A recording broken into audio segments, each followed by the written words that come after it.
alma dos cultivadores do bem. Poética é criação. Criar é trazer a vida. É um fazer o aurido em vida, engendrando vida.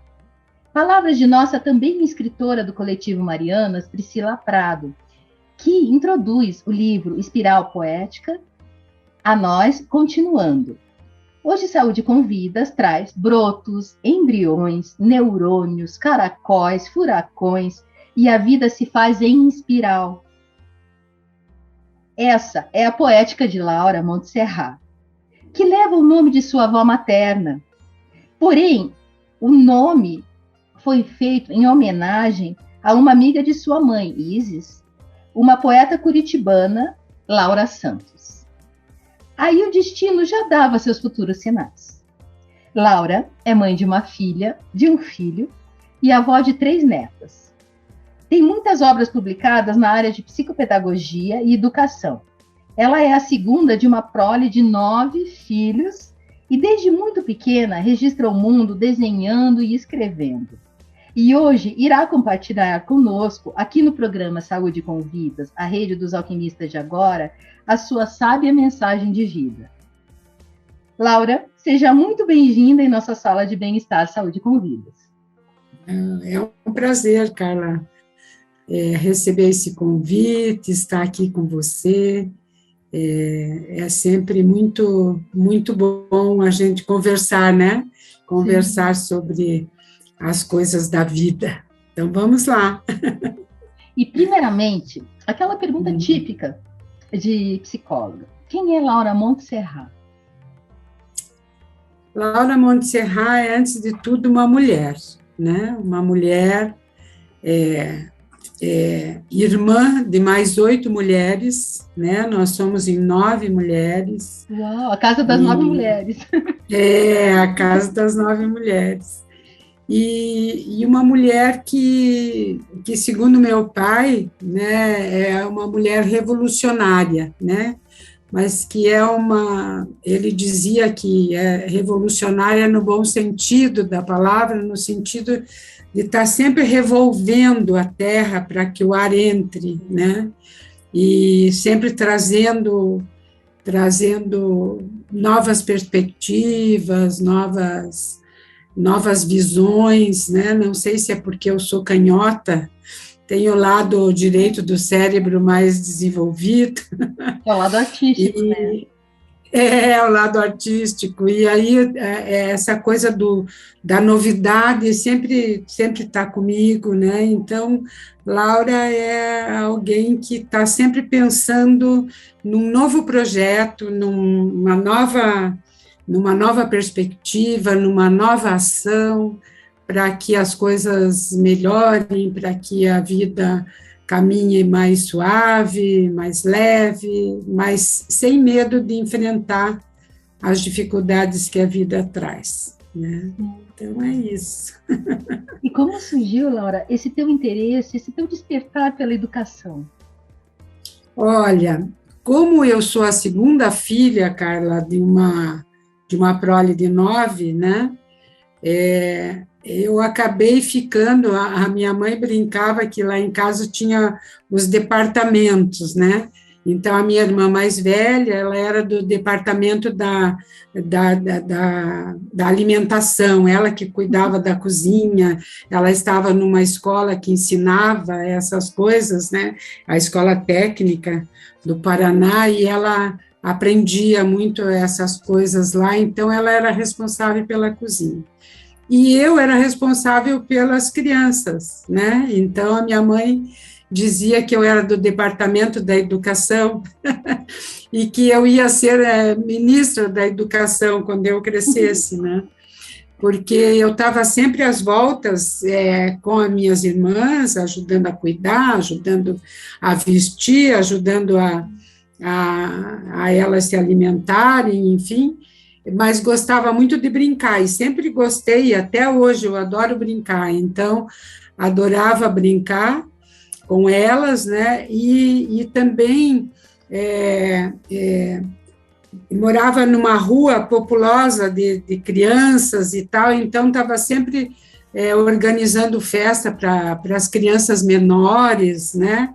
Estava sempre envolvida com as coisas da educação e com as bonecas, né? Então, eu ficava horas dando aula para bonecas. Eu dei aula para bonecas até 14 anos, né? Então, eu dava aula para as minhas irmãs pequenas, e quando elas não queriam, eu dava para as bonecas. Então, acho que isso já fazia meio que parte da questão familiar, que o meu avô, ele era inspetor de ensino, né? A minha mãe era enfermeira, mas estava sempre às voltas com cuidar das pessoas, né? E desde pequenininha eu me lembro que quando perguntavam o que você vai ser quando crescer, eu dizia que eu ia ser professora, ou então Miss Universo. Porque Miss Universo, porque eu era canhota, e a Marta Rocha, naquela época, foi a Miss Universo, era canhota. Então, eu era pequenininha e eu dizia que eu ia ser professora e Miss Universo. Uma Miss Universo professora tem muita coisa para ensinar também, né? Também. Fora aquelas superficialidades da época, né? Mas eu acho que Miss Universo, na época, era por causa da Marta Rocha. Sim. Mas talvez agora seja pela preocupação mesmo com esse mundo, com essa vida, com essa sociedade, com o fato da gente ser natureza e não se dar conta que né, e a gente fica destruindo o que a gente tem de mais precioso. Então, nesse sentido, acho que eu sou uma defensora do universo. Né? E, Laura, dizem que não escolhemos a profissão, mas ela nos escolhe através da vocação. E como surgiu esse teu interesse, esse despertar pela psicopedagogia? Então, eu, assim, sempre preocupada em ensinar, né, e quando eu estava na escola normal, eu tinha alguns colegas que eram cegos, eu morava perto do Instituto de Cegos, né, e tinha alguns colegas cegos que faziam escola, também o magistério, na mesma escola que eu, numa escola pública, o professor Lisímaco Ferreira da Costa.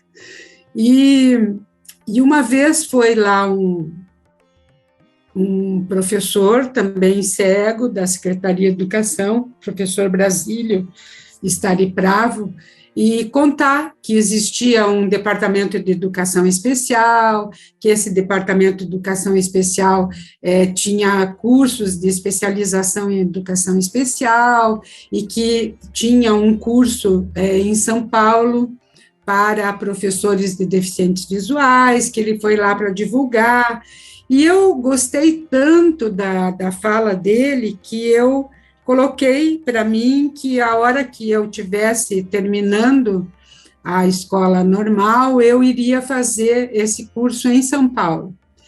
E aí, quando aconteceu isso, eu fui na Secretaria de Educação, e daí eles falaram que na verdade, precisaria, não sei o que precisava, e que eles não tinham verba para custear o curso naquele momento e tal, e daí eu disse que eu iria por minha conta, né?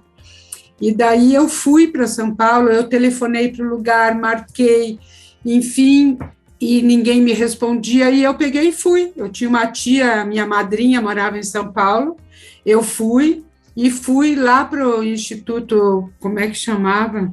Era Instituto do Livro do Cego. Eu fui para lá e marquei, e falei que eu queria conversar com alguém, que eu queria fazer o curso. E aí a pessoa me entrevistou e disse, olha, mas esse curso, ele só é feito com bolsa de estudo. E nós não temos mais a bolsa de estudo, né? E daí eu disse, mas não faz mal, eu faço como ouvinte, então, né? Eu quero fazer, eu faço como ouvinte.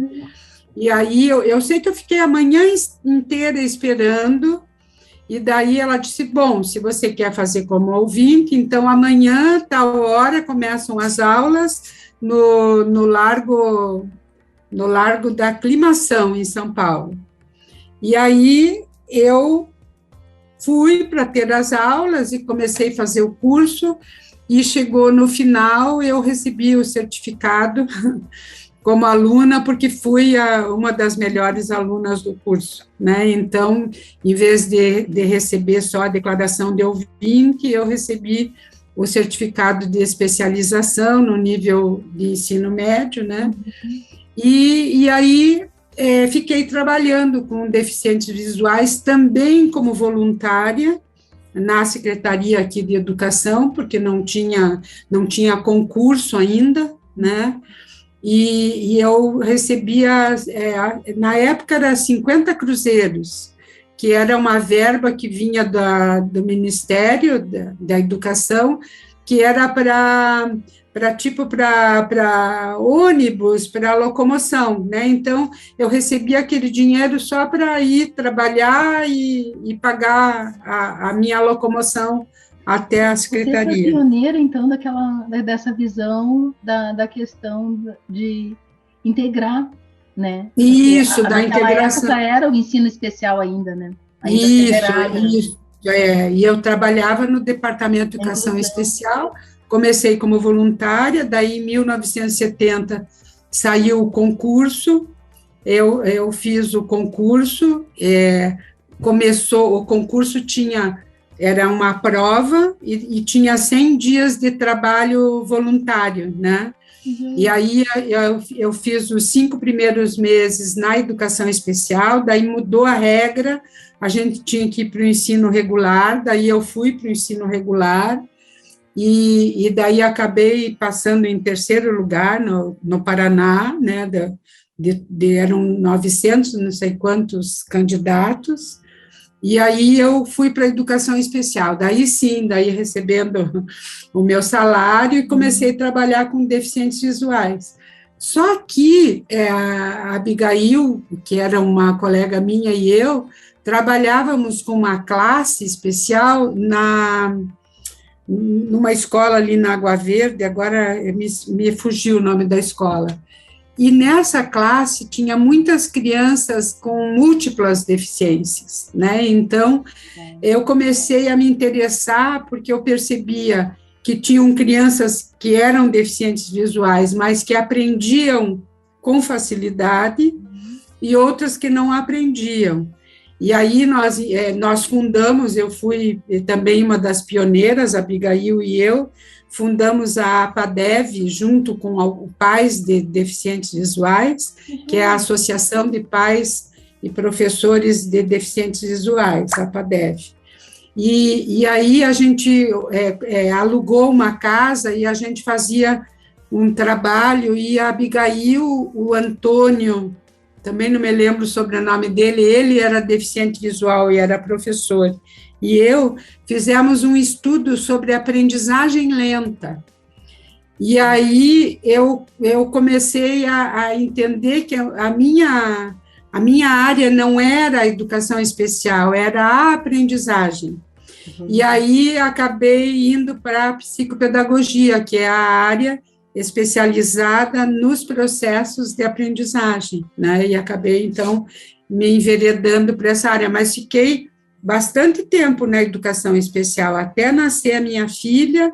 Eu ainda trabalhei em Marília, na educação especial, com deficientes visuais, em 75, e depois, como eu estava mais morando em São Paulo do que aqui, eu pedi minha licença sem vencimentos, venceu a licença, daí eu tive que abrir mão do meu concurso para seguir a minha vida junto com meu marido, né? E ele estava em outros estados, e naquele tempo não era possível a transferência de um estado para o outro, e aí eu optei por ser profissional autônoma, né? Uma curiosidade minha, você gostava de observar o desenvolvimento das suas irmãs menores, assim, também? Gostava e ajudava e brincava junto, né? Então, são coisas que têm muito a ver com a minha família, né? Com o fato do meu pai também ser psiquiatra, ser professor, né? A minha mãe teve um jardim da infância, ela era enfermeira, mas ela fundou o primeiro jardim da infância aqui em Curitiba, né? Eu escrevi, quando ela faleceu, eu escrevi um livro que é a biografia dela, né? Vamos falar disso. Eu não te falei isso, né? Que ela faleceu em 2010, em 2011 eu publiquei esse livro, uma tiragem pequena que a gente distribuiu aqui para os faróis da prefeitura, saber, porque ela foi uma das fundadoras da feira de domingo, né? E ela sempre viveu nos bastidores. Ela foi premiada nos Estados Unidos ela era artesã, né? Ela era ceramista e ela nada disso a gente tinha noção. Nas feiras do Santa Mônica que ela colocava as peças dela, né? Isso. Mas ela não gostava de aparecer. Quando ela faleceu, a gente achou uma caixa que ela escreveu, assim, de uma forma resumida, a biografia dela. E aí eu estiquei essa biografia, juntei todo o material e organizamos um livro que agora eu não consigo me lembrar o nome do livro, mas é uma história entrelaçada, né? Porque ela trabalhava com macramê, com cerâmica, e aí eu dei esse nome para o livro que eu escrevi. Esse livro não tem disponível, tá no Farol do Saber, no caso. Para vender, não.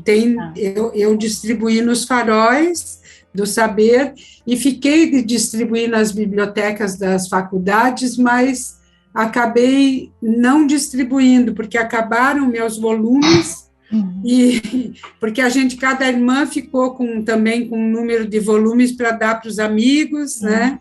E aí acabaram os meus volumes e eu acabei não distribuindo. Mas quem tiver interesse de conhecer mais sobre a Isis Montserrat, né? Seria o nome do Isso. Vai no Farol do Saber, né? Isso, tem porque a gente distribui. Aqui, né? Inclusive teve a parada literária que a Laura e que eu tive lá no Farol, inclusive foi no Farol do Saber do Khalil Gibran, onde a gente fez Memorial Árabe também. Isso, ali no Memorial Árabe, que a gente fez a exposição da minha mãe, quando lançamos o livro dela, fizemos uma exposição de cerâmicas, de tudo que a gente tinha dela, a gente fez ali naquele memorial, né? Aquele memorial muito, muito especial para nós, né? E ele é lindo, né? É lindo, lindo. E agora com a Alice lá, né? Quem conheceu o Memorial Árabe é na frente ali do passeio público. Né? Tem muita gente aqui de Curitiba que não conhece, né? E quem vem nos visitar, conheça que é muito lindo. E aberta a visitação, né? Uns vitrais lindos, e a Alice está dando uma vida bacana para ele, né? E eu acho que as paradas literárias têm enriquecido bastante, né? Quando eu entrevistei, eu chamei assim, Alice das Maravilhas Medeiros, né? Porque ela está trazendo todo encanto, né, de volta. Isso, está fazendo não um milagre, mas uma transformação bacana ali, né? Deixando ele mais vivo, né? Acho que é bem bacana. E daí é a questão dos escritores conversar diretamente com a comunidade, né? Isso mesmo. Ela está fazendo e para mim, ainda além da minha escrita, a minha arte também acabou indo para lá. Amanhã termina a exposição, né? As Cores do Silêncio, que tá lá. Mas para mim foi muito bom, porque foi essas duas artes que caminham meio juntas, né? A poeta e a artista plástica estão lá. Passaram o mês de maio lá. Então, Laura, a partir do estudo da tua profissão, como se deu esse teu despertar do escrever literário? Como surgiu assim, Uhum, olha, eu posso começar a uhum. escrever sobre as crianças que têm alguma Isso, questão uhum, de necessidade de inclusão, né, social. isso. Eu comecei a participar de uma roda de poesia com a Suzy Montserrat, que é minha irmã, e o João Belo. Ah, sim, Eles com o João faziam uma Belo. roda de poesia É o que ali no toca Largo violão, da né? Hora. Aham. Hã? Toca um violão, Isso, o João então a Belo. Suzy toca, na época o João Belo tocava só pandeiro, mas agora ele toca violão, Violão, né? cavaquinho, enfim.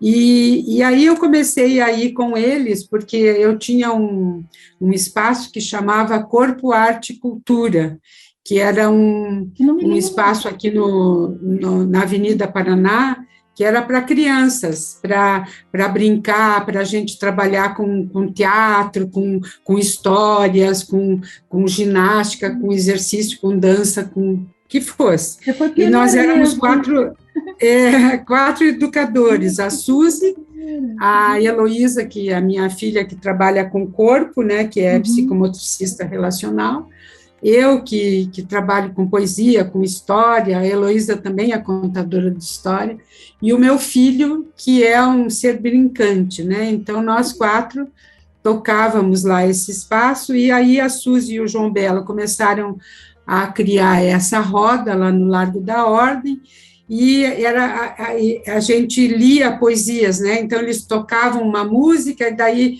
diziam: quem quiser entrar na roda, entra e fala uma poesia. E aí eu comecei a ler poesias para chegar lá na hora e poder declamar. Algumas eu já sabia de cabeça, outras eu levava livros para poder falar a poesia, enfim. E aí aquilo foi despertando em mim a necessidade de escrever, né? E como o meu trabalho estava muito com crianças que tinham dificuldades, né, com a aprendizagem, outras crianças que não sabiam brincar, que iam nesse espaço e a gente percebia que elas ficavam muito no eletrônico e não sabiam brincar. Aí eu comecei a juntar as duas coisas, né? Comecei a escrever sobre essas crianças e sobre questões sociais também relativas à infância, né? E lancei esse meu primeiro livrinho, que eu já vou contar, mas primeiro eu vou ler algumas poesias para vocês terem ideia de como que foi feito essa escrita, né? Então, uma das poesias que eu escrevi chama-se Agitação. Menino sozinho em casa, pai viaja e às vezes volta. Mãe trabalha e nunca se atrasa, a não ser quando a substituta falta. E o menino fica sozinho em casa. Nesse tempo sem controle, come a hora que deseja, vê TV em altos brados, escolhe desenhos animados nos quais tudo esbraveja. Muita luta, desagrados, bem e mal sobre a bandeja. E o menino vê. Com seu controle remoto, viaja entre os canais. Quanto mais luta e matança, mais se interessa a criança, mais e o menino é convidado todo momento a mudar de foco. E o seu pensamento entusiasmado descentra, voa, troca, sua cabeça vira um balaio. Seus sentimentos, um raio, bailado de flocos ao vento. Rapidez, movimento, agitação. Sem simbolizar esse ensaio, leva para a vida essa lição. E na escola não senta, chuta tudo para o alto, não concentra na leitura, fica sempre em sobressalto. Cutuca o amigo, derruba o caderno, e de tanto castigo a vida vira um inferno. Fulano, pare! Fulano, quieto! Fulano, sente! Fulano, saia! Pare de atormentar as meninas. aqui a escola não é praia. Será que acalmá-lo é possível? Espantar essa poeira, essa neblina? Talvez o médico consiga, com a pequena Ritalina. Então, faz assim, essa é um poema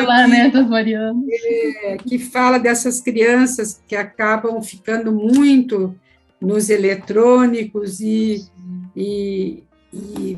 não conseguem se organizar sozinhas e que precisam de uma ajuda, mas que não é a ajuda da bronca, a ajuda, né, da repressão, né?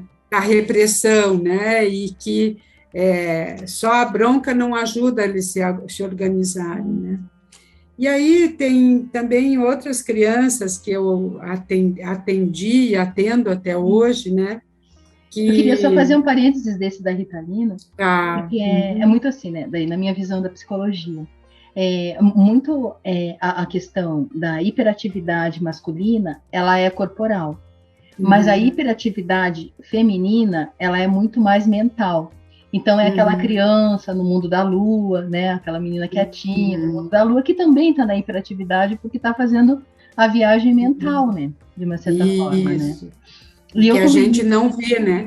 A gente não vê, né? E eu convivi isso muito de perto, né, com a minha filha, e daí a substituição que eu fiz desse remedinho Ritalina aí foi a questão das práticas integrativas. Isso eu acho importante colocar também para os pais, né? É muito importante. O remédio sossega, mas não ajuda a criança a desenvolver um outro jeito de funcionar, né? Sim. Então, ela precisa fazer coisas para descobrir outras formas, diminuir o nível de ansiedade, né? Porque muitas vezes a agitação é por causa da ansiedade, né? Que a criança não fazendo muitas coisas, assistindo demais, ela acaba não fazendo, né? E ela acaba ficando com essa energia meio sem colocar numa ação e uma prática assim que não requer muito conhecimento para os pais é a questão de usar óleo mesmo de amêndoas e fazer toque na criança, porque isso vai diminuindo a ansiedade. Claro, a medida do toque é a contenção, né? É se sentir pertencente, né? Isso, colocar uma música tranquila, né? E outras coisas, desenhar, né? Usar cor, né? Coisas que vão ajudando a criança. Eu com a Gabriela, eu até descobri a questão de uma terapeuta, né? Depois eu fiz o curso para me desenvolver nisso, fazer aquela acupuntura auricular com sementinha de mostarda. A minha neta faz também. Acalmou pra caramba, sabe? Tirou a ansiedade. Isso, acho que tem vários canais, né? E que o remédio alopático talvez seja um dos últimos, né? Ele só tampona, né? Ele tampou no sintoma. Mas isso, ele não ajuda. Não resolve, né? Não resolve. E a outro tipo de criança é aquela criança que não faz contato, que fica mais isolada, né? Já vamos falar dela agora, então. E aí eu escrevi um... Eu vou te perguntar do livro, daí você vai nos mostrar o livro, daí você já vê aí. Daí o que como você vê esse teu primeiro livro, ele feito artesanalmente, eu achei lindo, eu vi na parada literária. E ele é lindo e de grande sensibilidade, saberes e sentimento. E como foi essa interface da sua área de estudo educacional para chegar até a literatura? Ele nos mostra o livrinho, eu achei tão lindo ele. Isso, então, eu comecei a fazer esses poemas, então, né, e tem vários relativos a essa escrita literária, né, que foi vindo para mim, né, então, A Criança na Rua, Cadê a Infância da Globalização, Agitação, Uma Infância Diferente, Mundo Interior, Em Busca de Limites, né, A Criança é como um rio, Cadê a Paciência da Mamãe, esse é muito engraçado, Cadê a Torneirinha do Mar, então, uma porção de poemas que que foram compondo esse livro. E essa é uma edição caseira. Pois é, a gente teria que fazer mais, né? A gente... Vamos fazer mais, então. Eu posso pedir para ela, tem a minha assessora que fez, ela tem todo o material para a gente poder mandar fazer mais, né? Porque está muito atual, né? Está muito atual, e são problemáticas sociais mesmo, familiares, né? Que acabam chegando perto da gente, e sempre a linguagem poética nos ajuda a aceitar, né, de uma forma mais tranquila, sem patologizar demais, né, porque nós estamos vivendo uma época de muita patologização, de muita medicalização, e a minha linha de pensamento e de ação é sempre... despatologizar, vamos olhar o sujeito, né? Vamos ver o que ele está pedindo. Eu pedir desculpa que eu tenho um trem que passa dentro de casa, não tem problema. Tudo bem, você mora aí para o lado do Bacaxiri, da Boa Vista. Então, mundo interior. Ando em qualquer direção, derrubo objetos, não os percebo, piso em tudo que estiver no chão. Tenho o mundo em mim, e ele me basta. As pessoas são de louça, a agitação me afasta. Sou bonita, sei falar, mas não falo com ninguém. Percebo o perigo no ar, desligo, volto a ser neném. Balanço meu corpo, descarrego movimentos na mão, giro objetos, não aceito afetos e grito em vão. Preciso de ajuda, porém não sei pedir. Meus pais ficam aflitos, gero alguns conflitos, sou diferente. Corto a corrente da comunicação. No entanto, sou gente. Criança que brilha, criança de ametista, sou de todos filha, e ao mesmo tempo não sou. Entretanto, de mim não desista, sou uma criança, apesar de ser autista. Ai, que lindo! Libras a gente faz assim também. Porque, na verdade, as pessoas dão os nomes, né, para as patologias, e aí ficam dizendo, essa criança é autista. Não, ela não é autista, né? Ela é uma criança. Sim. Antes ela está de passando ser por um período que sim. Ela tem um quadro, ela apresenta um espectro, mas ela não é. Ela é a Maria, ela é a Luísa, ela é o João. Ela não perde a identidade, né? Ela não perde isso, a identidade. Né? E do jeito, às vezes, como a gente lida, parece que perde. Então, esse meu começo literário, ele foi voltado para isso, sabe? Para colocar a voz da criança em forma de poesia, da criança que está na rua, da criança que tem alguma dificuldade, e da criança que é brincalhona e que pede para a mãe ter um pouco de paciência, né? Então, nós temos uma colega nossa que tem um espectro autista, mas é mais ameno, a Luciana. Mas ela faz poesias. Isso, e ela escreve sobre lendas, né? Ela usa em favor da socialização, né? Ela faz a dança também cigana, né? Isso, Ela se expressa. Então, existem níveis, né? A dela, se não me engano, é Asper, né? O Asperger é um pouco mais leve, né? Eu não sei nada sobre ela, assim, né? Mas eu a conheço, Sim. Né? Então, acho que é importante que essa criança seja vista como criança, como alguém que pode aprender mais e melhor, e que, se for possível, se o nível da problemática permitir, ela chega a ser uma pessoa inserida na sociedade, capaz de produzir cultura, capaz de produzir algo. Eu tenho uma sobrinha que ela tem o quadro de autismo e ela ainda participa de uma escola especial, né? E ela borda, ela faz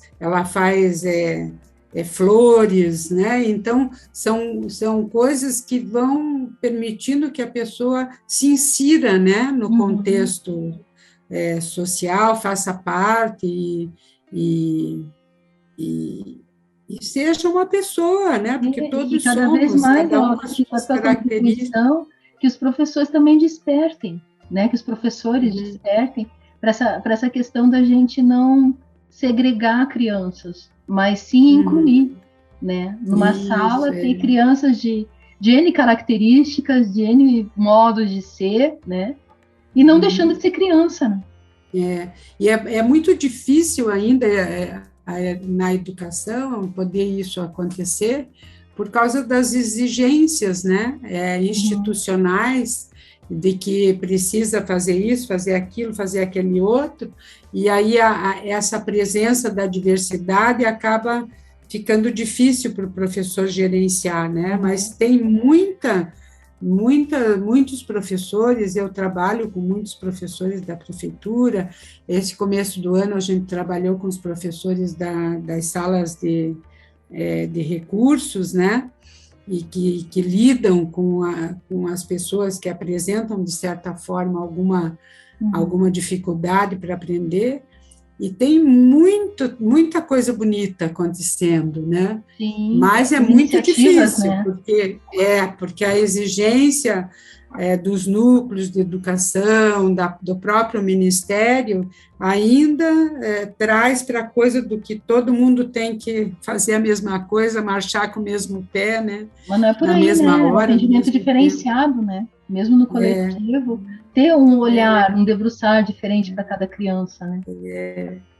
Então, essa foi a minha inserção na literatura por meio da roda de poesia, foi me aguçando essa vontade de poetizar, e daí fui poetizando sobre, primeiro, a educação, sobre as guerras, sobre as injustiças sociais, e aí, normalmente, eu escrevo quando algo... Eu não sou uma poeta que poetiza todo dia, né? É quando faz uma revolução aqui dentro, daí sai. Mas não é sempre que sai. E agora a gente vai falar que, além da poesia, também se deu início uma artista plástica em ti. Como foi esse início? Isso. Essa artista, ela nasceu quando eu era bem pequenininha, né? Eu tinha 6 anos, gostava muito de desenhar, e a minha mãe organizou, ela tinha um jardim da infância, daí ela ampliou esse jardim. Qual era o nome do jardim da infância? Hã? Como que era o nome? Era Cirandinha. Era Jardim da Infância Cirandinha. Uhum. E ela foi sócia daquela artista plástica Nicolas, como é que era? Ela era uma artista plástica conhecida que daqui. Trabalhava aqui de Curitiba, com arte primitiva, assim. E Dona Nicolas, a gente chamava ela, mas logo eu lembro o sobrenome dela. E aonde que ficava a Cirandinha? Ficava primeiro na nossa casa, na Rua João Turim, e depois na Rua Comendador Araújo, que foi quando a minha mãe pediu para eu desenhar o símbolo da escola, minha mãe, meu avô. Você que desenhou. E eu desenhei uma ciranda. Uhum. E o meu avô, quando viu o desenho, ele escreveu no desenho, que eu perdi quando fiz 18 anos, eu perdi. Fiz uma arrumação no meu quarto e não sei onde é que foi parar o meu desenho. Mas eu guardei até os 18 anos. Uhum. E aí ele escreveu no desenho, Laurinha, um lápis promissor. Então, eu acreditei nisso, porque meu avô, além de professor, ele também pintava, ele também era metido a artista, e eu acabei gostando muito. Mas com 7 anos... aqui também, Laura. Vamos ver se a gente consegue ver aqui. Ah, é, olha aí. Eu acabei trabalhando O bastante portal com mágico, né, da ilustração Feira do Poeta. e, e então eu comecei a desenhar e acreditar aí, só que com 7 anos eu fui ter aula com o Guido Viaro. E Ah, o do Guido museu, né? Viaro era Museu Guido Viana também. Uhum. e eu tive aula com ele por um tempo, não me lembro se foi 1 mês, foi 2 meses, foi 3 meses, mas ele era muito bravo. E ele dizia, tá tudo errado, tá tudo errado. E eu pedi para minha mãe sair, que eu não queria mais desenhar, e travei, né? Travei, só desenhava coisas assim para festa, ou mesmo como professora, para fazer cartazes, para, né, na escola normal, desenhei muito, mas aí parei. A minha irmã, que a gente gostava de desenhar juntas, olhar para revistas e tal, a minha irmã fez artes plásticas, né? E hoje ela é uma artista plástica reconhecida no Mato Grosso, ela mora lá. Ela é diretora do Museu de Arte lá do Mato Grosso. Como é o nome Do dela? Mato Grosso, não, de Campo Grande, lá de Mato Grosso do Sul. E Ela, qual que é o quando eu nome falo dela? Mato Grosso, eles ficam bravos, que é Mato Grosso do Sul. O que é que se falou? O nome da sua irmã? É Lúcia Montserrat. Ela fez Belas Artes aqui no Paraná, mas ela foi, com os filhos ainda pequenos, morar em Campo Grande. E aí lá ela fez a carreira dela, ela é uma artista reconhecida lá. E então, volta e meia, eu vou visitá-la, e daí tem um ateliê que não é na casa dela, nem é dela, mas é onde ela trabalha, aí eu acompanhava, e às vezes ainda acompanho, e daí fui aprendendo algumas coisas Mas e a fui me ter. vernissage que eu vi lá no Gibran, Calil Gibran, era de uma tal de Laura. É, é. Aí eu fui me soltando e fui fazendo a minha arte, né? Muito A lindo. minha. é, e as pessoas foram gostando, e quando meu pai faleceu, quando meu filho foi morar nos Estados Unidos, eu já trouxe um pouco da poesia e da arte juntas ali. Depois Uhum. parei mais um pouco. Aí, quando meu pai faleceu, eu comecei a fazer todo dia, né? Então, quando a minha mãe faleceu, eu escrevi a biografia dela e dei mais vida para a poesia, né? Eu já tinha começado lá em 2004, e 2010 escrevi mais, enfim. Quando meu pai faleceu, eu voltei a dar vida para as artes plásticas, né? E daí eu conheci a Joerke, a Cassandra Joerke, Uhum. e ela era uma curadora de alguns artistas aqui de Curitiba, ela me conheceu, por meio dela eu sou muito grata a ela, nunca mais consegui falar com ela, mas se ela um dia me ouvir, eu gostaria que ela soubesse que eu sou muito grata a ela, e ela colocou o meu nome aqui em Curitiba, em vários lugares, ela organizou exposições em shopping, ali na Assembleia dos Deputados, na gelarteria aqui de Curitiba, de Guaratuba. Ela também fazia as chuvas poéticas, né? Também a gente participava junto com as exposições de arte. No Babette, foi ela que me apresentou O Café o Babette. Babette, Lindo que lá. agora eu Uhum. estou com uma exposição lá também. E então, aí começou a surgir até 2017. Então, de 2014, quando meu pai faleceu, a 2017 foi assim um boom. Aí, em 2018, participei de um edital lá do Museu de Campo Grande, que a minha irmã avisou, olha, tem um edital. Uhum. Aí a minha arte foi aprovada, e eu fiz uma mescla de uma exposição que eu tinha feito aqui numa escola de espanhol, aqui em Curitiba, sobre o Monte Serrat, e eu fiz obras de arte ligadas a escritoras espanholas que tinham o nome Montserrat. Então, era de Laura Montserrat para Montserrat, né? E aí eu fiz obras de arte que tinham a ver com a escrita delas, né? Eram algumas da Espanha e uma aqui do Chile, que também chamava Montserrat. É que, na verdade, o desenho e as palavras, elas andam tudo junto, né? Vieram junto. A gente fala muito para criança, não faça arte, mas não, faça arte. Faça arte, isso. E aí, então, lá para o museu, eu levei uma exposição sobre a minha história, né, o meu percurso. Então, eu trouxe um pouco essa coisa do nome Montserrat, de algumas coisas que eu tinha feito para essa exposição da Escola do Espanhol, e mais outras, as artes das minhas irmãs, a arte da minha mãe, então releituras que eu fui fazendo das artes de toda a família, inclusive eu pedi para os sobrinhos, e aí fiz uma colagem enorme que deu abertura à exposição com arte de todo mundo que quis participar, né? Você se sente uma representante desse legado da tua família mesmo? Eu sou uma das, né? Porque é uma família de artistas, né? E, inclusive, a Espiral, o Espiral de Arte foi lançado lá também. Sim. Né?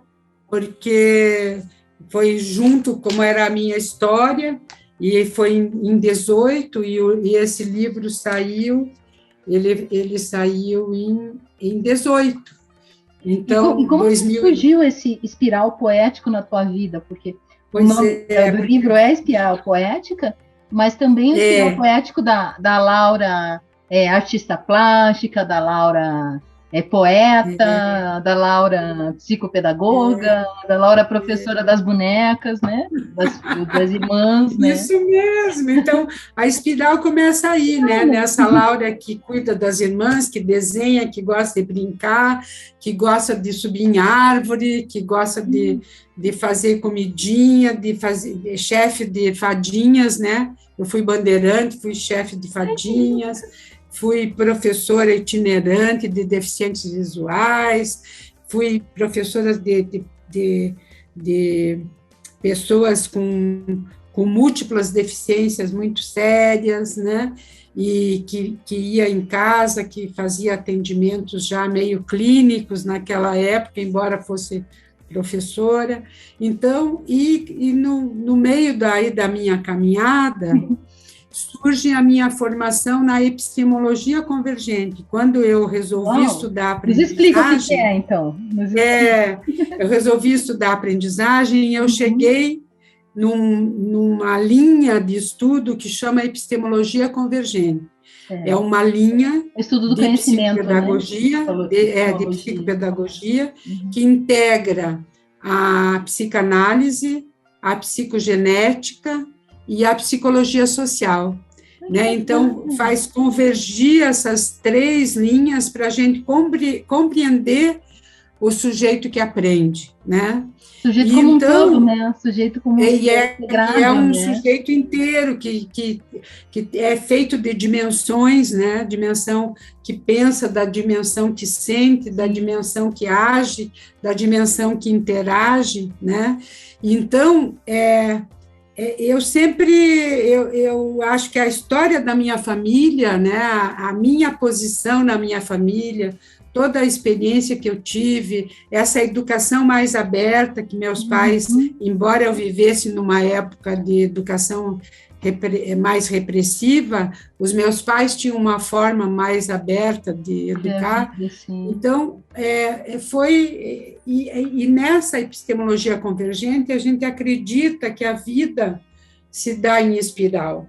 E se você desenhar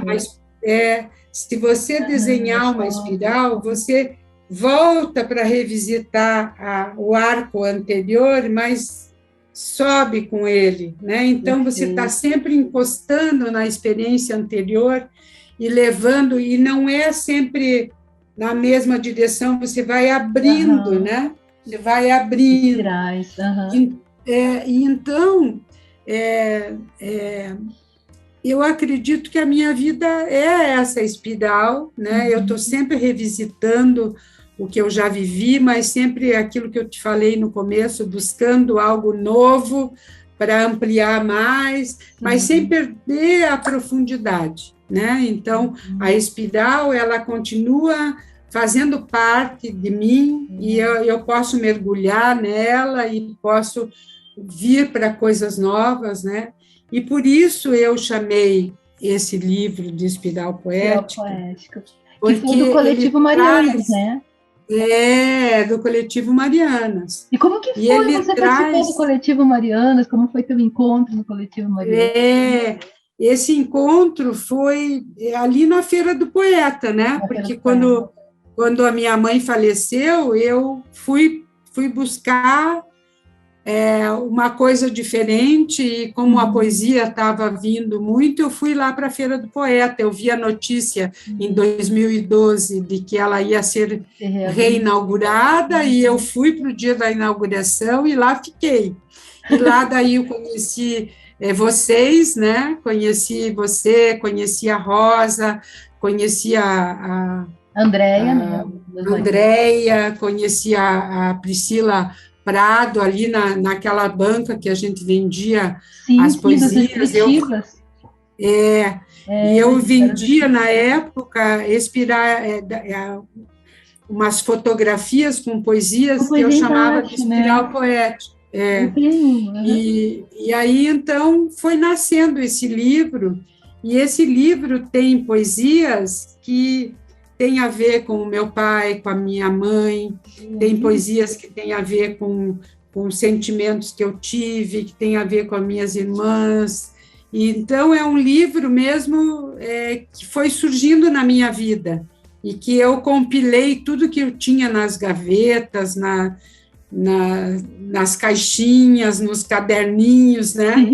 E daí, quando me convidaram para fazer parte do segundo grupo, né? Foram 31 livros, aí eu compilei, assim, fui buscando as coisas que eu gostava, e por isso eu chamei de Espiral Poética, porque tem a ver comigo, com a minha vida, com meus sentimentos, com as minhas indignações, né?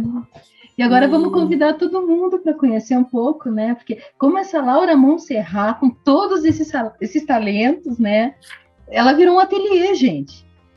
E eu soube até que ela teve lá no Nordeste, no ateliê da Laura, né? Isso. E o próximo vai ser lá também, em novembro. Isso. Então, vamos te contar aqui, amiga, nos conta mais aí sobre o ateliê. Então, no meio disso tudo, né, eu tive o meu filho passou por um problema muito grave, muito sério, e precisou de mim lá em São Paulo. Ele mora em São Paulo, né? E aí eu trabalho muito e trabalhava muito na época. Aí eu concentrei meus clientes para segunda-feira e terça, daí terça-feira à noite eu viajava, ficava com ele na quarta, quinta, sexta, sábado, e daí vinha domingo para cá, para segunda-feira e terça poder trabalhar, e assim fui. Fazia alguns trabalhos via online, né, porque já tínhamos essa facilidade em 2018, e aí, então, um dia, ele me deixou na rodoviária, e mais cedo, porque eu sempre viajava tipo meia-noite, 11 horas, para chegar, dormia no ônibus, para chegar aqui já dormida, para já começar a trabalhar, né? No domingo mesmo.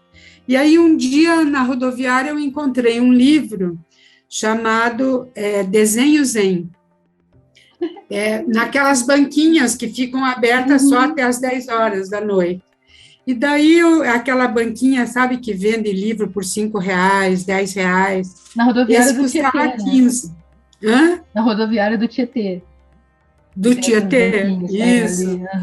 Daí, eu achei esse livro por R$15. E a minha irmã, a Diva, que é nós somos em 9, ela é a 8ª. E ela é meio zen, sabe? Ela faz esses cursos e terapia integrativa e dança circular. E aí eu disse, ela ia fazer aniversário, eu disse, eu vou comprar esse livro para ela. E era umas 8 horas da noite ainda. Aí eu comprei o livro e sentei lá, porque o meu ônibus era só 10 e pouco, quase 11 horas. E comecei a ler e começou a me dar vontade de desenhar, porque era um livro que propunha o desenho para você fazer a meditação. E daí eu não tinha papel, não tinha dinheiro para ir comprar o papel, e só tinha uma caneta e tinha umas continhas de banco. E o meu cartão também não, por algum motivo, estava impedido de poder comprar no cartão. Eu digo, sabe o quê? Peguei aquelas contas de banco, aqueles comprovantes de banco, e comecei a desenhar com caneta ali, e louquinha para chegar em Curitiba para achar um papel branco. Achar um papel branco. Aí cheguei, comecei a fazer, segui ali as instruções, coloquei música. Nossa, Carla, que maravilha, que me vinha assim uma paz, uma coisa, e eu comecei a ver que eu conseguia desenhar umas coisas que eu achava que eu nunca ia conseguir. E daí eu digo, não, gente, eu tenho que contar isso para mais gente, Então, eu fiz um período e daí eu disse, não, eu vou abrir um ateliê. Embora o ateliê do Zentangle chama desenho Zen, porque a técnica chama Zentangle. Apesar de esse ateliê de Zentangle, eu não podia dar esse nome, porque a pessoa que inventou essa técnica diz que para dar aula tem que fazer o curso com ela, lá nos Estados Unidos. Ela fechou a formação para ela. Isso, para ela. Daí eu disse, não, mas eu posso usar, né, porque está no mundo todo isso, está espalhado pelo mundo todo. Se entra na internet, tem várias pessoas fazendo. Eu digo, eu vou juntar com a minha arte, com a forma como eu trabalho, que é essa forma de manchar o papel com aquarela, encontrar formas, e o desenho sair a partir da mancha, não sou eu que penso o desenho. E como esse desenho do Zentangle... Ele surge na atuação.